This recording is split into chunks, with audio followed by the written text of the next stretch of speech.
Hello friends, welcome to my YouTube channel.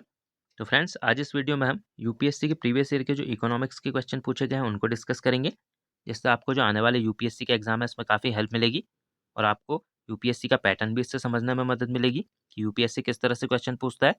तो चलिए, बिना टाइम वेस्ट करें वीडियो को शुरू करते हैं। फर्स्ट क्वेश्चन है, निम्नलिखित में से कौन एक संघीय बजट की तैयारी और उसे संसद में पेश करने के लिए उत्तरदायी है? तो ऑप्शन आप देख सकते हैं। ए है राजस्व विभाग, बी है आर्थिक कार्य विभाग, सी है वित्तीय सेवाएं विभाग और डी है व्यय विभाग। तो इसका राइट आंसर क्या हो जाएगा? तो राइट आंसर हो जाएगा इसका ऑप्शन नंबर बी, यानी कि आर्थिक कार्य विभाग संघीय बजट की तैयारी और उसे संसद में पेश करने के लिए उत्तरदायी है।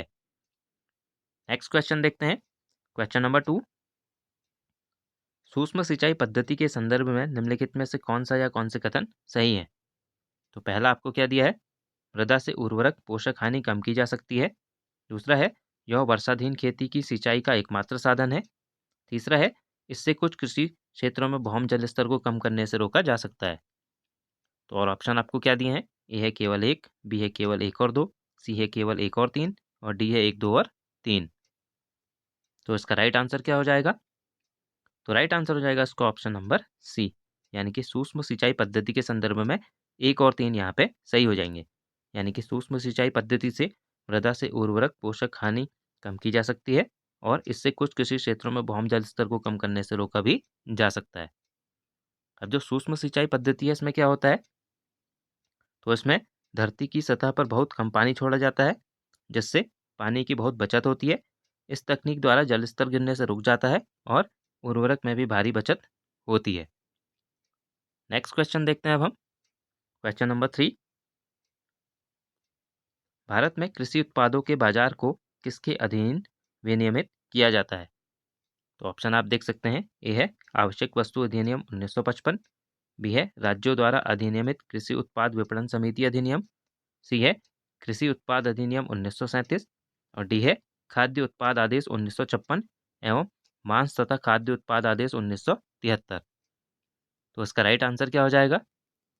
तो राइट आंसर हो जाएगा इसका ऑप्शन नंबर बी, यानी कि कृषि उत्पादों के बाजार को राज्यों द्वारा अधिनियमित कृषि उत्पाद विपणन समिति अधिनियम के द्वारा विनियमित किया जाता है। नेक्स्ट क्वेश्चन देखते हैं। क्वेश्चन नंबर 4, स्वतंत्र भारत की अर्थव्यवस्था के संदर्भ में निम्नलिखित में से कौन सी एक सर्वप्रथम घटित होने वाली घटना थी? तो घटनाएं आपको दी हैं। बीमा कंपनियों का राष्ट्रीयकरण, बी है भारतीय स्टेट बैंक का राष्ट्रीयकरण, सी है बैंकिंग रेगुलेशन एक्ट का अधिनियम और डी है पहली पंचवर्षीय योजना लागू करना। तो इसका राइट आंसर क्या हो जाएगा, यानी क्या इसमें से सबसे पहले घटित होने वाली घटना थी? तो राइट आंसर हो जाएगा इसका ऑप्शन नंबर सी, यानी कि बैंकिंग रेगुलेशन एक्ट का अधिनियम इसमें से सबसे पहले घटित हुआ था। और किस वर्ष घटित हुआ था ये बैंकिंग रेगुलेशन एक्ट? तो वर्ष 1949 में। और पहली पंचवर्षीय योजना कब प्रारंभ हुई थी? तो 1951 में। और भारतीय स्टेट बैंक का राष्ट्रीयकरण कब हुआ था? तो 1955 में। और बीमा कंपनियों का राष्ट्रीयकरण कब हुआ था? तो ये 1956 में हुआ था। तो इन सभी को याद रखिएगा। नेक्स्ट क्वेश्चन देखते हैं। क्वेश्चन नंबर 5, किस पंचवर्षीय योजना के दौरान आपातकाल लगाया गया था, नए चुनाव हुए थे और जनता पार्टी चुनी गई थी? तो ऑप्शन आप देख सकते हैं। ए है तीसरी, बी है चौथी, सी है पांचवी और डी है छठी। तो इसका राइट आंसर क्या हो जाएगा? तो राइट आंसर हो जाएगा इसका ऑप्शन नंबर सी, यानी कि पांचवी पंचवर्षीय योजना। अब जो पांचवी पंचवर्षीय योजना है इसका कार्यकाल कब से कब तक था? तो 1974 से 1979 तक इसका कार्यकाल था। तथा जो आपातकाल लगा था वो कब? 1975 में आपातकाल की स्थिति लागू हुई थी और 1977 में आपात स्थिति समाप्त हो गई थी, जिसके बाद क्या हुआ था? देश में चुनाव हुए और जनता पार्टी की सरकार बनी थी। तो याद यहाँ रखिएगा यहाँ से कि पंचवर्षीय योजना का कार्यकाल कब से कब तक था? तो 1974 से 1979। नेक्स्ट क्वेश्चन देखते हैं। क्वेश्चन नंबर 6, निम्नलिखित में से कौन वित्तीय आयोग द्वारा की गई प्रत्येक संस्तुति को संसद के प्रत्येक सदन के समक्ष रखवाएगा? तो ऑप्शन आप देख सकते हैं। ए है भारत का राष्ट्रपति, बी है लोकसभा अध्यक्ष, सी है भारत का प्रधानमंत्री और डी है संघीय वित्त मंत्री। तो इसका राइट आंसर क्या हो जाएगा?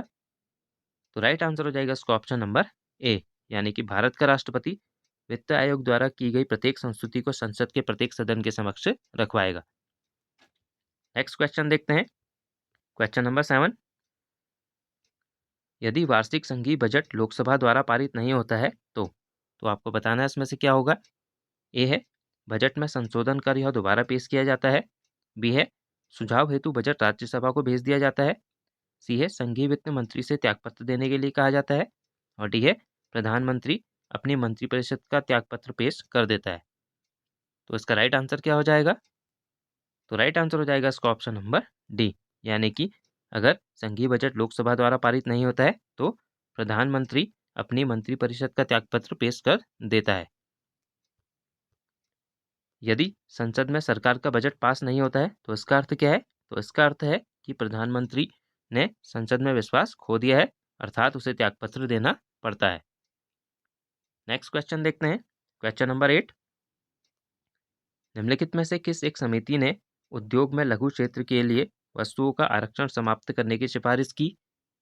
तो ऑप्शन आप देख सकते हैं।